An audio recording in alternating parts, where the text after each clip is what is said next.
दोस्तों, जीवन में असफल कौन नहीं होता।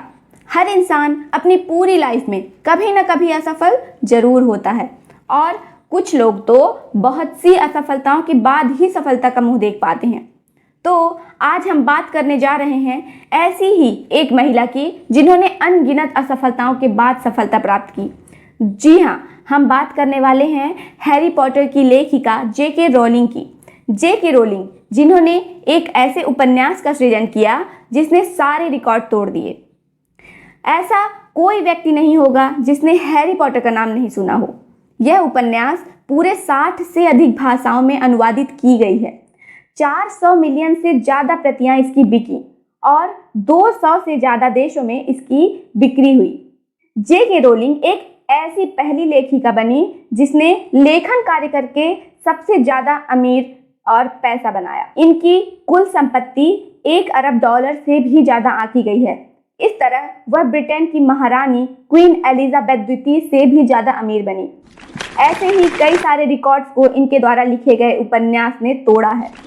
इनके साथ ही हैरी पॉटर सीरीज की पूरी 7 नॉवेल प्रकाशित हुई, जिससे 8 फिल्म का निर्माण हुआ, जिसने बहुत ही ज़्यादा अच्छा बिजनेस किया।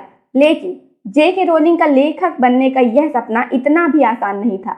बचपन से ही इन्हें कहानियां लिखने और पढ़ने का बहुत ज़्यादा शौक था। ये बचपन में कहानियां लिखती और अपनी छोटी बहन को सुनाती। एक बार इनकी आंटी ने इन्हें जेसिका मिटफोर्ड के द्वारा लिखी हुई ऑटोबायोग्राफी हॉर्न्स एंड रिबेल्स को पढ़ने के लिए दिया, तो वह जेसिका से काफ़ी ज़्यादा प्रभावित हुई और बची हुई सारी किताबें पढ़ डाली।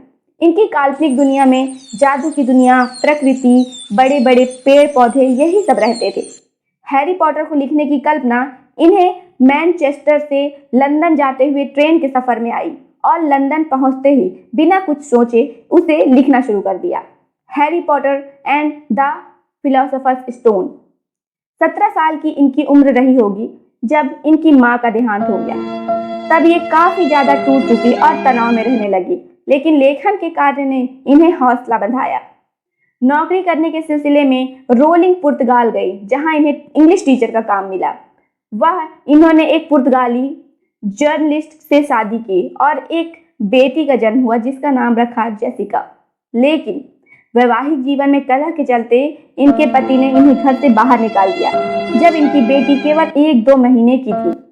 सर पर छत पाने के लिए ये अपनी छोटी बहन के घर चली गई, जहां अपने गुजर बसर करने के लिए इन्होंने एक फॉर्म भरा, वेलफेयर बेनिफिट्स, जिसमें ब्रिटिश सरकार सिंगल पेरेंट और गरीब को सरकारी सहायता और पैसे प्रदान करती थी।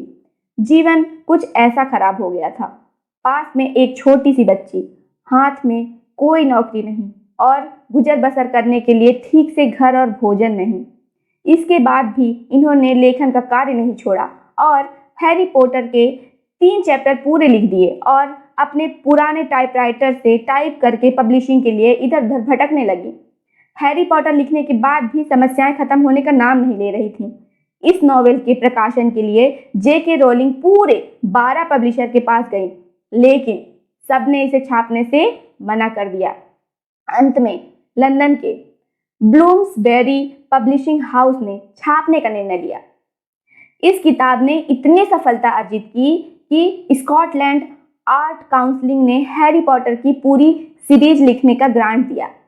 पहले जो पब्लिशर इसे छापने से मना कर रहे थे, वे अब इसे छापने का अधिकार खरीदने के लिए बोली लगा रहे थे। बाद में इस नॉवेल की पूरी 7 सीरीज आई, जिसमें अंतिम 7वीं नॉवेल थी Harry Potter and deathly hollows, जिसे best selling of all time का अवार्ड मिला। यूके और यूएस में रिलीज के पहले ही दिन 11 मिलियन किताबें बिकी, जो अपने आप में एक रिकॉर्ड है। 7 सीरीज के नॉवेल को और भी कई सारे अवार्ड्स मिले। बाद में इन 7 नॉवेल की सीरीज के ऊपर 8 फिल्में बनी, जो काफ़ी ज़्यादा सफल रहीं। तो इस तरह से जेके रोलिंग को कई असफलताओं के बाद सफलता मिली। तो शासकीय सहायता से अपना पेट भरने से लेकर विश्व के अमीर इंसानों में अपना नाम दर्ज कराने का यह सफ़र हमें बताता है कि एक महान सफलता को पाने के लिए कई बार अनगिनत असफलताओं को देखना पड़ता है। जेके रोलिंग का एक कथन है, it's important to remember that we all have magic insider. तो दोस्तों, आपको यह वीडियो कैसी लगी मुझे कमेंट करके ज़रूर बताएं। साथ ही वीडियो को लाइक और शेयर भी करें। मेरे चैनल को सब्सक्राइब करें ताकि आपको ऐसे ही वीडियोस देखने को आगे भी मिलती रहें। Thanks for watching.